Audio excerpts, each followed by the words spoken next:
Velkommen til. Vi sidder her i byrådssalen på Roskilde Rådhus.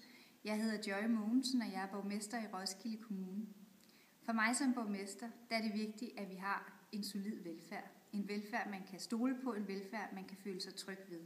Det gælder i al den service, kommunen leverer, som er med til at få vores allesammens hverdag til at hænge sammen. Alt fra pasning og pleje i daginstitutioner eller på plejehjem til vores ældste. Alle dem, der har det svært i livet, skal kunne vide, at man kan få en hjælpende hånd på kommunen, og så selvfølgelig også af vores biblioteker og vores folkeskoler. Vi ved, at når vi sætter de unge derhen, så får de den viden, de har brug for at kunne klare sig videre i livet.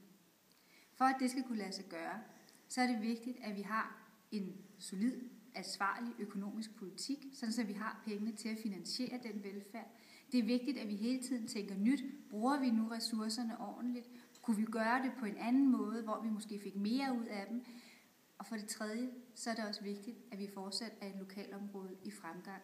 Fremgangen er vigtigt for, at vores erhvervsliv er også med til at drive udviklingen i vores kommune. Det er med til at tilføre den viden, vi har brug for netop at kunne nytænke vores velfærd og holde den solid, så man kan føle sig tryg ved den.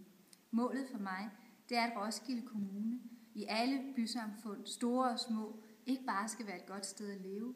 Det skal være et sted, hvor man er rigtig stolt af at høre til.